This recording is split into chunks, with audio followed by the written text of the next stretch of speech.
Hello and welcome to Idiotrek's Upping the Average, where we take a commander's average deck list as compiled by the data on Idiotrek and make some swaps to it to help take it from a good start to a great one. This week we're talking about a commander who really embodies the philosophy of no pain, no gain. Our commander is Greven, Predator Captain, one of my personal favorite Rakdos commanders. 5 mana, 5/5 with Menace? Sign me up. Gets bigger the more life we've lost? Love it.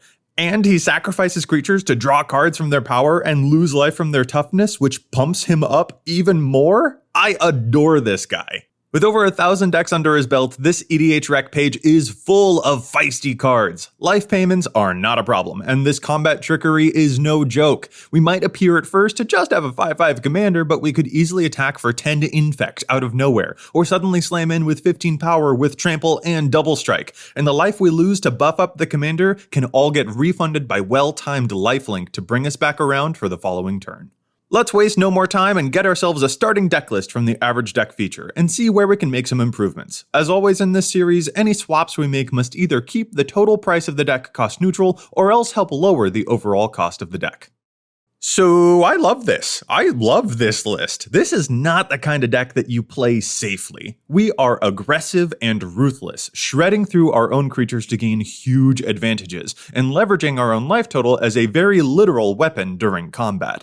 There are some decks out there who can function perfectly fine without their commander around for a while, but this isn't one of them. Ours is a very commander-centric deck. It all revolves around Greven. Those 3 mana 8/8s and 7/6s don't do well on their own, but they are delicious fodder for our commander to draw a bazillion cards and power himself up. Just by sacrificing one of those, we're halfway to lethal commander damage, and we may have even drawn a combat trick to seal the deal. Some of our creatures, like Cruel Celebrant, can even provide extra benefits before they go, doubling our combat effectiveness. Life payments are built into a lot of the stuff we want to do already, like the rare ability for this Rakdos deck to destroy enchantments, or just killing lots of creatures in general, all while also pumping up our commander. Not just that, but there are cards here that basically allow us to pay life at will.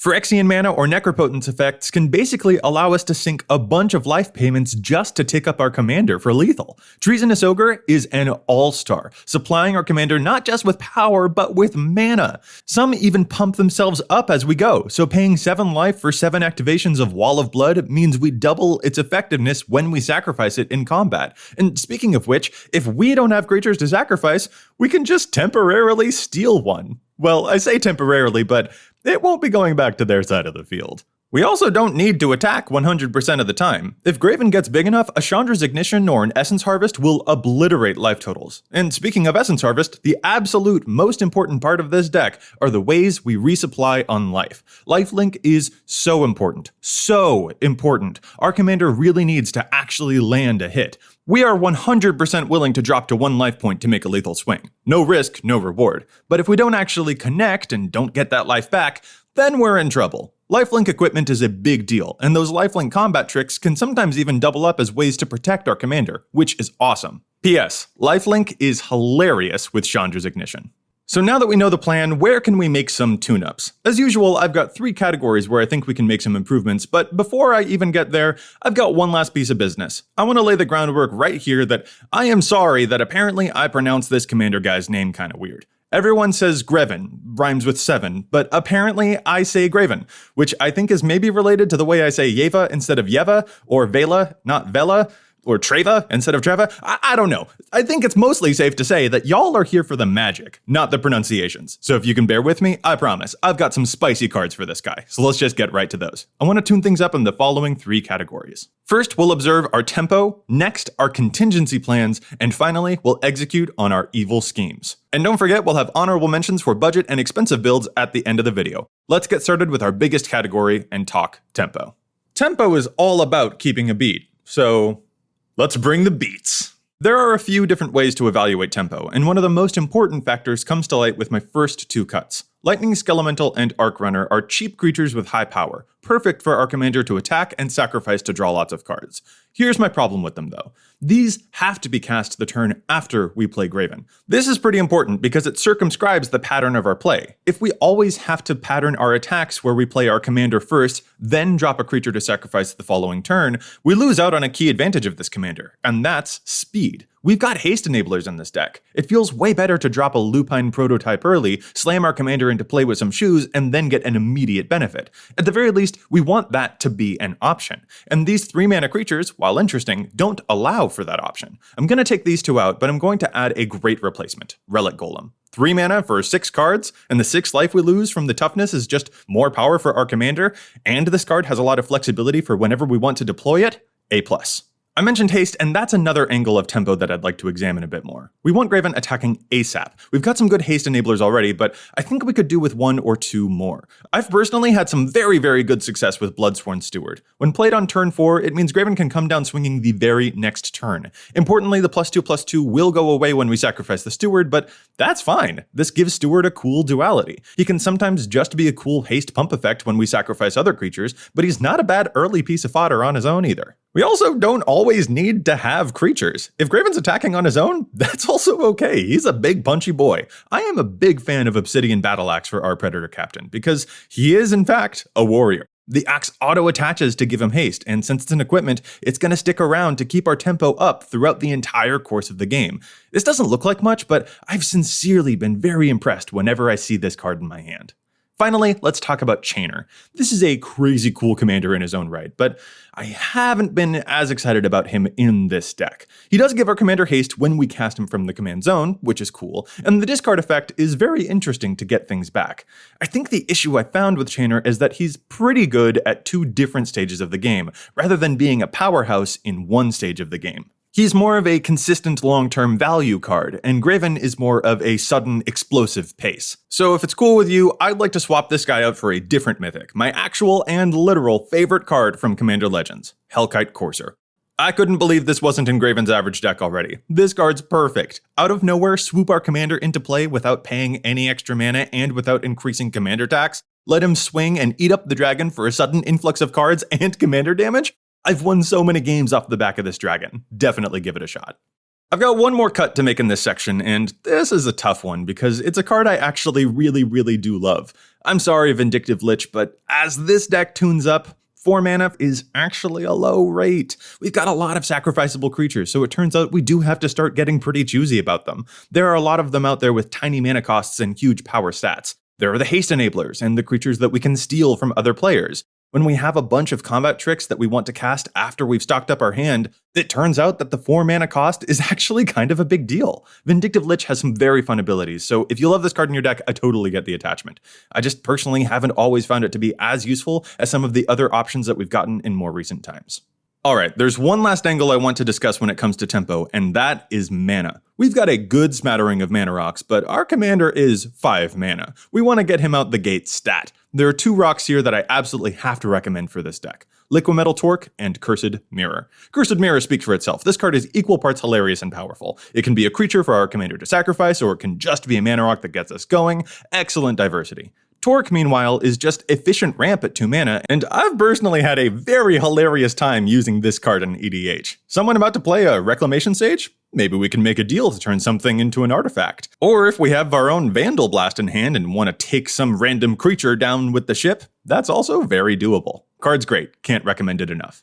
Okay, we've increased our speed, including some extra mana acceleration, and adjusted some creatures to give our commander more flexibility with his attacks and his entrances, so I think that means we're ready to move on to Section 2 and talk about some very strange contingency plans. To my mind, this is a deck that really benefits from a streamlined focus as much as possible, and that we shouldn't worry too much about brewing with a plan B or a plan C in mind. We're all in on plan A, which is a dangerous way to brew most of the time, by the way. Like, I don't recommend that strategy for just any deck out there, but I do think that for this deck, it is the right call. Sometimes when plan A is going really well, as this deck can do, but then we draw the cards that would work for plan B or plan C, that can actually be the thing that causes plan A to stumble in the first place.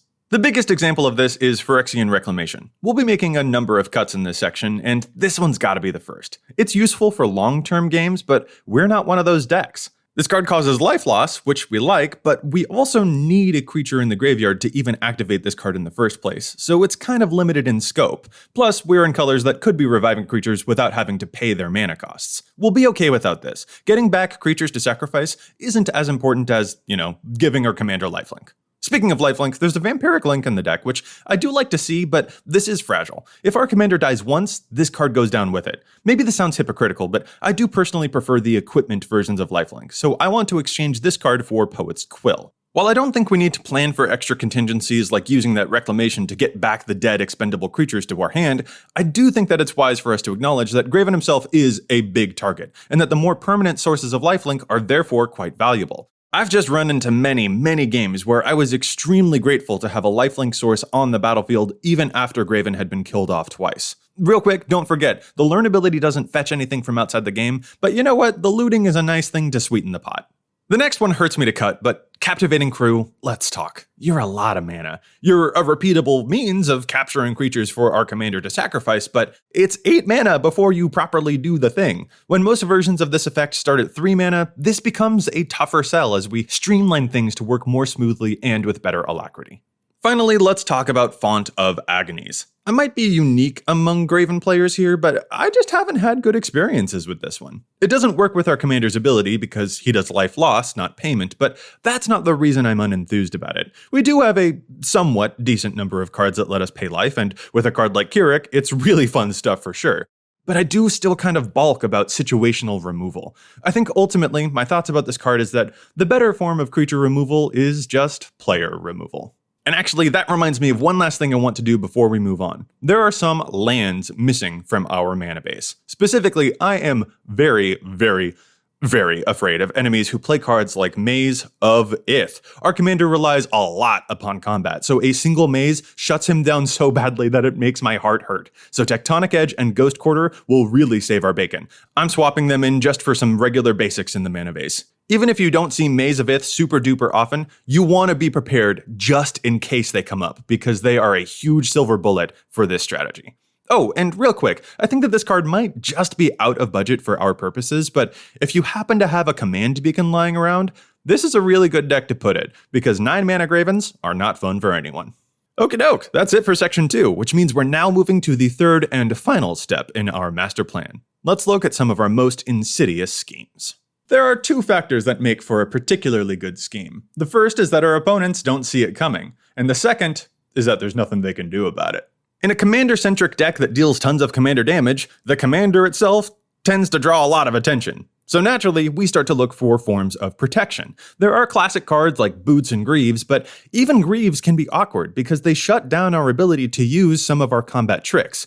Luckily, we know Red is really good at another form of protection, as exemplified by the king of spell-based redirection, Deflecting Swat. Pinpoint removal? Nah, go target your own stuff instead, thanks very much. Problem is, Deflecting Swat is silly expensive. So here's a card I love instead. Bolt Bend. 1 mana, change the target. All we need is a big enough creature, which our commander supplies. I know a lot of folks also really enjoy using Imp's Mischief, which I like, but I don't love as much as the 1 mana version here. Redirecting and losing life is really cool, and there is synergy there, but sometimes we do have to redirect spells that don't actually take place on our turn when Graven's about to attack, so we can't really take advantage of the life loss that it might generate for us. So the 1 mana version, I just personally prefer a little bit more. This card's a quarter. Play it pronto. Then there's one of the silliest tricks in the entire deck. Vorak Battlehorns shows up there in the 99 because its rules text is so stinking funny with Greven. He has Menace, so if he's going to be blocked, it must be done with 2 or more creatures. But Vorak Battlehorn says he can't be blocked by 2 or more creatures, so he just becomes unblockable. Hilarious and excellent synergy. I want to double up on this with one of my personal favorite pieces of proactive protection. Silent Arbiter causes the same logic loop by forcing everyone to attack and block with no more than 1 creature maximum each combat. If our opponents are only allowed to block with 1 creature, but our commander must be blocked by 2 if he's going to get blocked at all, well, I guess they just can't do anything, can they? And as for our opponents' burgeoning armies that they want to swing our way on the crackback attack, nah, 1 creature only. I can't say enough about how good this card is, so I won't, because it's silent. Get it? No? Moving on. I do also have to make a smidgy bit more room in the deck, so I'm going to take a look at this here Fling. This is an interesting card for sure, because if our commander gets big enough, we can just shot put him at someone's face. It's really great, and since he is sacrificed as part of the cost, we don't even have to worry about targeting him or anything like that. I like it, but I will acknowledge that I've had many moments where even when Greven is very big, I don't always want to fling him. It's a very late game move for sure, which makes fling awkward in hand sometimes. So I actually think this deck can use Kazul's Fury instead. I feel comfortable cutting a basic and the fling and adding in Kazul's Fury to fulfill both of those roles. We have a healthy number of lands, 2 modal double-faced cards in the deck, and we even added more mana acceleration earlier, and we can still maintain that fun late-game emergency button that can close out a game in surprise fashion. And now our final swap. Believe it or not, it will come in the form of an enchantment. Unspeakable Symbol is a famous card from Marchesa decks, lowering life at will to manage Dethrone, while also adding counters that she uses and abuses over and over and over again. The symbol puts in a crazy amount of work there, but here, I've kind of found that it just puts in a good amount of work. It's very cool. Payments in increments of 3, buffing up the commander, maybe putting counters on the creature that we sacrifice to draw an extra card or 2. That's neat, but personally, I have a different 3-mana black enchantment that I want to recommend instead, one that has served me very well. That's the card Soul Channeling. Pay 2 life to regenerate the enchanted creature, which will of course be our commander. And the important part is that we aren't restricted to using that ability only when Greven would die. We can pay it as many times as we want to put a bunch of, quote, regeneration shields on him that will proc if he would die. This gives us a great degree of flexibility because we can make payments in installments of 2 life rather than 3, but also just keep our guy alive. There are some wraths that stop regeneration, but there are plenty that don't, and a life payment power-up that keeps our commander around, that's a real impressive piece of work. Alright, that does it for the official swaps, but let's real quick take a moment for some honorable mentions, starting with some budget ideas. Some of the cards in this deck are very spendy, but the deck doesn't need to be that much money at all. Some of the MVPs in this deck are cards that cost less than $1. First things first, a lot of the money in this deck is centralized in the mana base. Snazzy lands are snazzy, but some of them are specifically great because they cause life loss, which our commander turns into power-ups. That's cool, but if you ignore the 6 cards presently on screen and just use cheap dual lands instead, you're literally saving $150. So, don't sweat the fancy lands if you just want the Predator Captain to punch some stuff. After that, some of the expensive cards in the deck include cards like Necropotence, Toxic Deluge, and Kokosho. Oh, and Reanimate and Shadow Spear kind of round it out too. Lots of money for some of these gadgets, but if you're not in the mood for them, that's really no problem. We can supplant their power by being tricksy and fun. For example, a card I seriously, absolutely cannot recommend enough is Cardor. This is a creature version of Disrupt Decorum. It keeps enemies off of our backs, taps down a bunch of stuff on the field, and our commander can even sacrifice it. Cardor even triggers to ping enemies when it dies in combat. This is seriously one of the most insane uncommons I've ever seen. As budget stuff goes, I'd also like to recommend giving a look to Soul's Fire. This is another form of Chandra's Ignition or Essence Harvest card, and unlike the Fling, it doesn't sacrifice our commander to do it. Fun fact, it's the creature that deals the damage, so if our commander has lifelink, we gain a bunch, and if he's got Infect, well, that's just silly, isn't it? And speaking of combat tricks, Unleash Fury should not be underrated here either. This is a very good combat trick to draw after we've sacrificed a creature to draw a bunch of cards, doubling up what might already be a very big commander. It can also be used on an enemy creature if we want to have political surprises. But my favorite application is actually that we can use it to power up the creature we're about to sacrifice, so we can draw even more cards when we attack. Make sure you have those Reliquary Towers and Thought Vessels handy. We could end up with a very large number of cards in hand. The final 2 budget recommendations I'll make are quite the frenzy. Frenzied Saddlebrute looks silly, but it's a haste enabler that our commander can gobble right up. That's actually pretty great, and the politics it enables are also pretty fun. As for Frenzied Fugue, I think this is easy to overlook, but is super sneaky fun. We gain control of the enchanted creature when we cast the spell, but also on each of our turns after that. So it works immediately if we already have our commander in play, but it also works if we've already got the Fugue on an enemy creature and then cast our commander with haste on another turn. That's some sly stuff for less than 25 cents.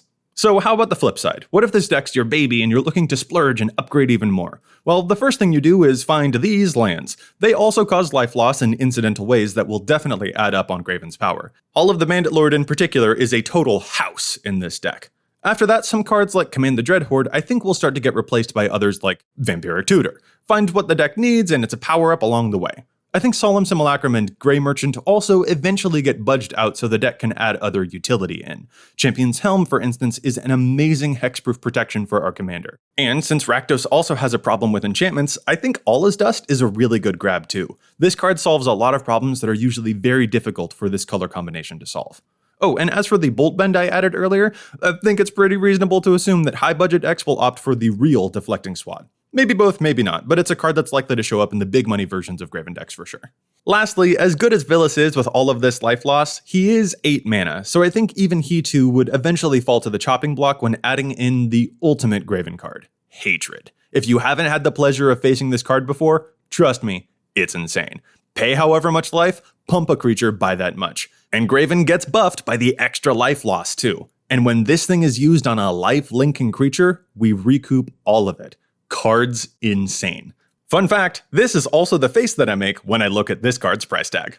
Alright, I think that about wraps us up. Our captain is ready to bury his many enemies under the sheer weight of his own self-immolation. You can find the link to the list in the description below with the cuts in the maybe board. I hope you've enjoyed this time with the Predator Captain, a commander who truly suffers for his art. And if you have any other painstaking suggestions you'd like to make for this deck, make sure you leave those in the comments below. Thanks so much for watching.